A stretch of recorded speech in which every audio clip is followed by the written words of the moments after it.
Hi there, welcome to Crafting with Kerry.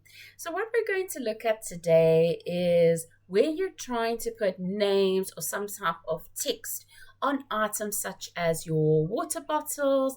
Perhaps you have a mug gift box that you would like to gift somebody, even on items such as lunch boxes or diaries. So, wherever you're wanting to put some form of text or name onto a blank item, how do we go about that? And really, what should we be looking out for when we are going to embark on one of those types of projects? So let's hop on over to Design Space, where we're going to start off by including some text. And I'm going to just write my name. Okay, so once you have your name ready to go, you can then adjust your font. So it's always fun to look at various fonts that are available. And this is where you're going to want to be very mindful in selecting your fonts. You might want to select a font that is perhaps kerned. Remember, kerned means that the spacing between the letters isn't necessarily going to be even, but it's going to be aesthetically pleasing. It's going to be done in a very aesthetically pleasing way. Now, in terms of fonts, what is important is that we consider the fact that quite often fonts are going to have a situation where there's going to be an inherent cut off between the letters. So what do I mean by that? You'll find that between the K and the E, it normally has a cut. Between the E and the R, it has a cut. The R and the second R, there's a cut, and the R and a Y. So almost like each of those letters are cut out individually. So that can be an issue because when we're dealing with items such as bottles that are really high use items, you can have situations where that vinyl is going to start to peel over time.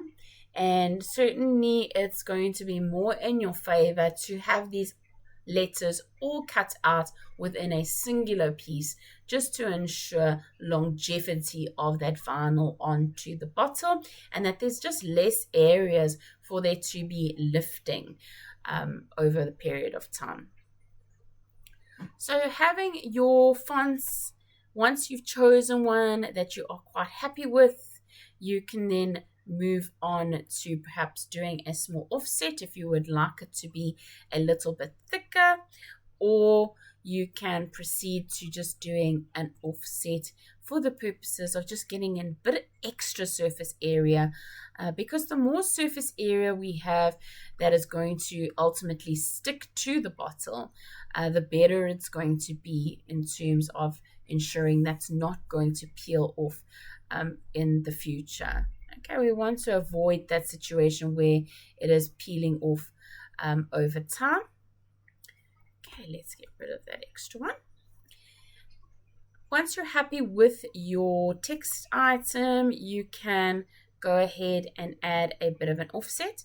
So there are a few reasons why items may potentially peel. One of them being the fact that your bottle is possibly not prepped properly. Now, what do I mean by prepped properly? The surface should be prepped by the use of an alcohol swab, so give it a little wipe just to ensure that that area is clear of any sort of debris or oils. We often have creams and oils on our skin and hands, and that can impact the adherence of the vinyl to the blank item. You would want to firstly just give that a wipe with an alcohol swab or some rubbing alcohol, and then give it a minute or two to dry before you go through with your application of the vinyl. So once you have your name ready to go, the very, very first thing I'm going to ask you to do is to click on the weld button. So the weld button is going to make sure that these letters aren't going to be cut out individually. So the E is not going to be cut off from the R and so forth moving forward. It's going to be a nice singular piece of vinyl with the exception of our K, of course. But everything that's joined is going to actually be joined in terms of the vinyl cuts. If you are doing something with a finer font, you might want to have a very small offset. So maybe something like 0.02, something really small, just to give it a little bit more thickness. So like I was saying, where you have those really, really fine fonts, you might want to have something a little bit thicker, just so you have a bit more meat when it comes to the surface area of the bottle. You've got a bit more of that vinyl glue really sticking to your blank item. In this case, because we're using an item that is really a high use item, it's going to be used a lot, tossed around in tote bags, in and out of the bag, etc., in and out of the car. I generally prefer that there's just going to be even more meat attached to that bottle itself, so that we have a little bit of an extra surface area that is going to be attached to the bottle itself.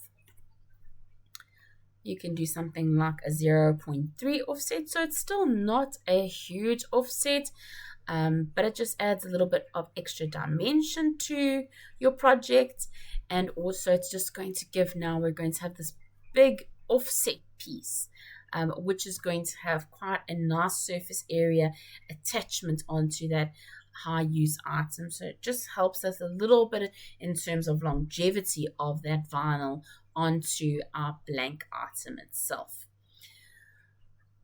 If you were doing an item such as a bauble, then this offset is not going to be practical and useful to you.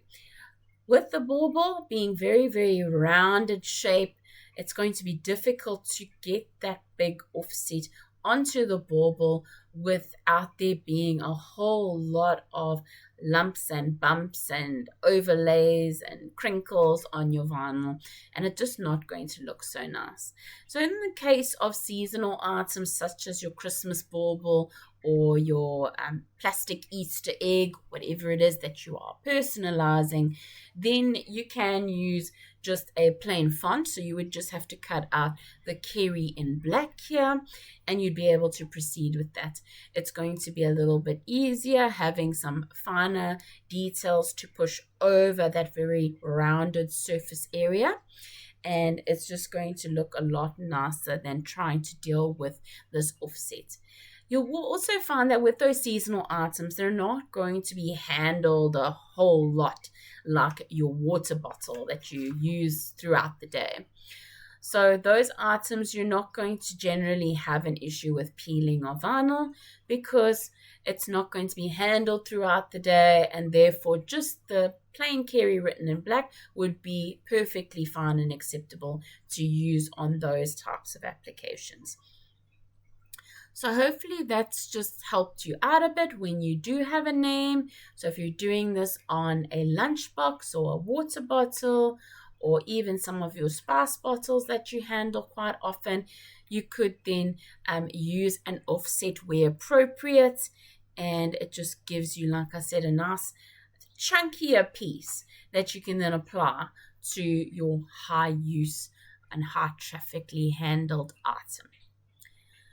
What I'm going to do today is my offset. I'm going to cut it in a sparkle holographic, so it just adds some shimmer and pizzazz to my little vinyl decal here, and then I'll keep the Kerry in black so that contrasts from the busyness of my pretty rainbow type offset. If you are using items such as the Cricut textured metallic vinyls or the Cricut shimmer vinyls that have also a texture to them, you'll want to ensure that those are used as the top layer. If you use those as your bottom layer, you're going to find that whatever you put on top of it is not going to stick very well at all because of that texture of the vinyl. So that is for your shimmers and your textured metallics, etc. Those you would want to make sure you use them as the top layer, not as the bottom layer, because you're going to have issues getting anything to really stick well to that, particularly where you have these high handle type items. So once we are happy, make sure you're happy with your sizing as well. We can head on to our make screen.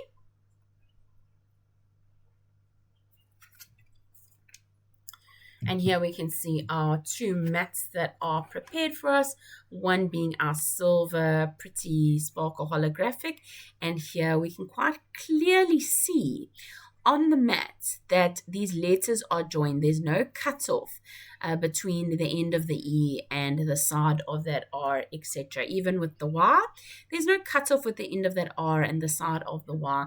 It's all going to have one nice flowing piece of vinyl.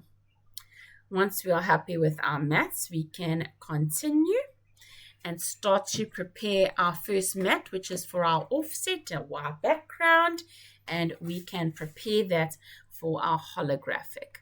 Let's just head on over to our workspace.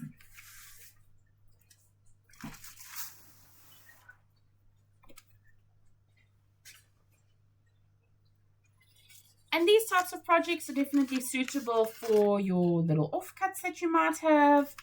Particularly if you're not doing a very, very big name, you can then just use your offcuts, and it's quite a useful and productive way to make use of those.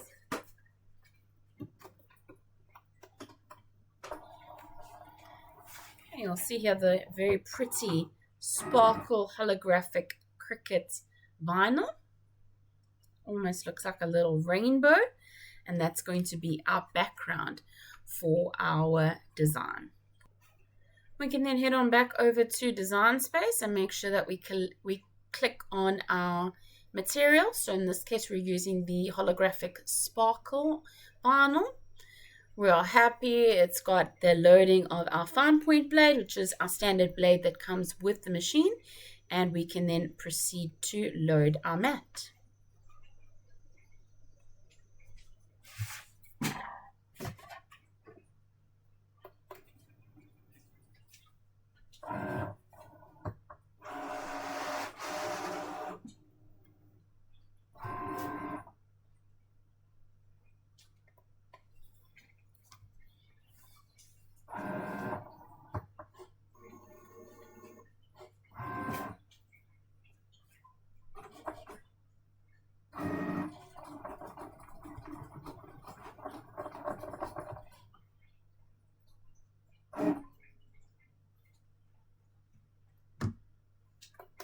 Let's unload and head on back over to our workspace.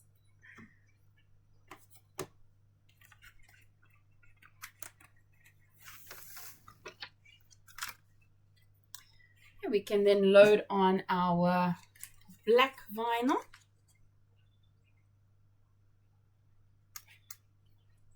I know I'm overshooting the line a bit, but because this vinyl is not straight, I'm just improvising and making sure that I get that top layer ready. So I do have a piece of vinyl that is going to be in that area where the Cricut will cut.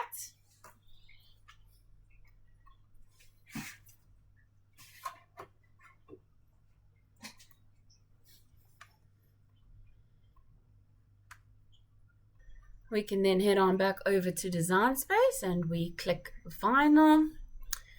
Our pressure is standard, and we can proceed to load our machine and get cutting.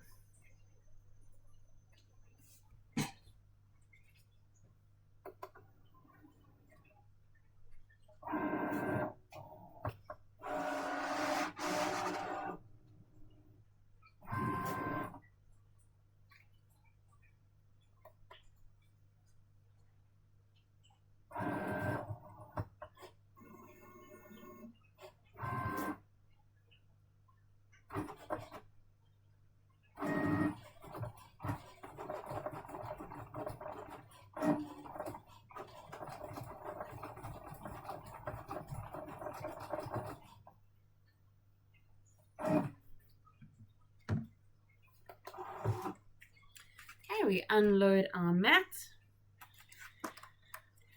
peel off our vinyl, and just put our protective cover back on our mats. Make sure we get the maximum usage out of that.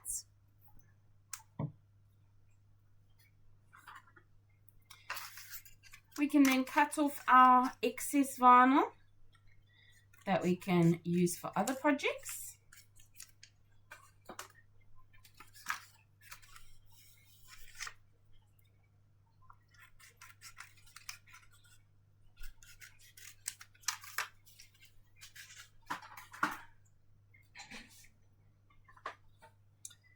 And we can get weeding.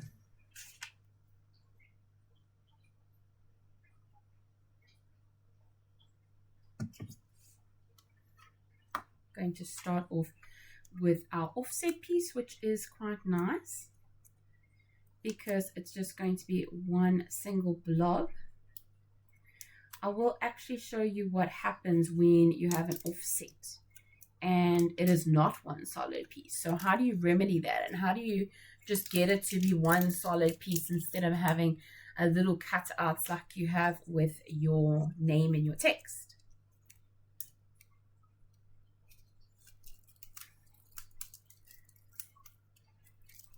And as per usual, our Maker 4 has cut like a dream. Very, very easy to weed. We had just 2 extra little items there to remove. And there we are, done having weeded our project. We can then use transfer tape to put our black writing onto our pretty sparkle metallic background. And we can then grab some of our standard grip transfer tape. The purple one is the strong grip. The only time you would be using your strong grip is if you have a shimmer or a textured vinyl. Okay, so this is going to by far be your most used transfer tape. And like I've said before, your transfer tape is something that you can reuse. So it's not a single use item. You can in fact reuse it for a number of projects, and once it starts to lose that stickiness, then you can chuck it away and get out a new piece. So just take your scraper tool and burnish it on the front as well as the back. And I like to peel it back on itself. Just makes it a little bit easier to get that onto our transfer tape.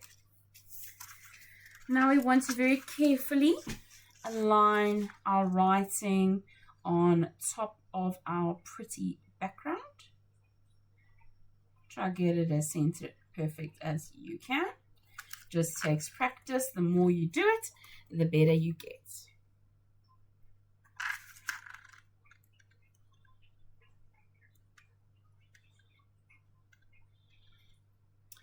Once you have it like this, you can peel it away as well, so you just get the entire piece. Just burnish it a little bit on the back, and you should be able to lift it away and get your entire piece of the offset ready to place wherever you have your project or whatever blank you would like to use. So you can then use this and take it and put it onto a diary, a notebook, top of a present, so like your little mug box here, or down the side of a bottle. So there's a number of different areas where you'll often find that you use this type of technique. I've even used it to put funny little names on my little robot vacuum. So you can do all sorts of things with this type of application. And as you can see, there's a large surface area here that's just going to give you a bit more of that vinyl glue to be stuck down onto the bottle to help ensure that you have some longevity when it comes to your project. Let's head on back over to Design Space and look at the situation where you perhaps have done an offset, but now there's like holes in it, perhaps from the area of the E. So let's head on back over to Design Space and just see what that looks like and how do we go about fixing that if we do have one of those types of situations. I'm just going to hide this offset for now. Go back to the name. I'm going to make it really big, so hopefully I can get some holes either from the E or from the bottom of this Y. Going to go to my pencil, choose an offset. Okay, here I can already see there's going to be some little areas here that are have some spots. Okay. So now we have a situation where our offset is not solid, and we might want it to be solid. You might not want it to be. So if you don't want it to be solid and you're happy with having these two little triangle cutouts, perfectly good. You can continue like that. If you are not happy and you would like it to be solid as we have done in our project today, you can go over to your little pencil and we're looking for our contour button. And you just click on each of those and now they're gone. Now you have, again, a nice solid piece that you can then use for your project background. Okay, so there you'll have the same type of effect. You just don't have those gaps. So where you have an offset that's got those little gaps or little spots that you really want to get rid of, go ahead, click on your offset, click on your little pencil icon, and click on the contour button. That contour button will help you to take out little elements of that. So like here, we've hidden this little cutout here and the cutout that was here. And that now means we can have a solid piece. You can always, if you want to, go back to your contour function and say perhaps you just want this one. You can click on it and then it will just have that cut out. So you really can personalize this to exactly the way that is going to suit you for your project. I hope that you found this to be helpful today. We certainly are going to be continuing to use these skills as we get closer to Christmas and we want to start personalizing family baubles for our Christmas tree. But remember, two important things here. Firstly, your fonts. You want to have your fonts and weld them together. So click on your font and click weld so you don't have those letters being cut individually. And secondly, where you are using items that have a high use or they're going to be handled very often, then I suggest using an offset. So clicking on your text, clicking on your pencil button and clicking on offset, and you can play around with those based on your preferences and just gives it a little bit more meat onto that blank item that you are using. It just makes sure that you have a bit more area and a bit more glue sticking to that blank item. Also important is to make sure that your item is prepped properly. So prep it nicely, use an alcohol swab, make sure your surface is clean before you go ahead and adhere your vinyl to the item. And then lastly, you want to hold on to that item for at least 48 hours before using or gifting it. You want to ensure that it's had enough time to really adhere to the surface so that you minimize those risks of the vinyl lifting over a period of time. Once you have done your name, etc., on your diary or your lunchbox or your juice bottle, you can then also adorn that item with extra little elements, so little butterflies or flowers or whatever it is that you are going for in terms of your theme, and you can then add those images around the text item. But really the focus on this class today was to look at text. It was something that I had to learn the hard way as a first time use of the Cricut machine. And these tips are going to help you go a long way, particularly if you're doing these for gifts or for orders for other people. You certainly don't want a situation where that vinyl is going to be peeling in a week or a month down the line and they come back to you and say, oh no, it's all peeled off. So hopefully these tips are just going to help you out when it comes to doing these types of projects. Please leave a like, subscribe to the channel. I really appreciate it. And any comments that you have What type of projects are you interested in doing with the upcoming Halloween and Christmas seasons? Are there anything that you are struggling with currently or you would like to learn? Do let me know and we could feature that in our next video. Other than that, thank you so much for joining us today and happy crafting.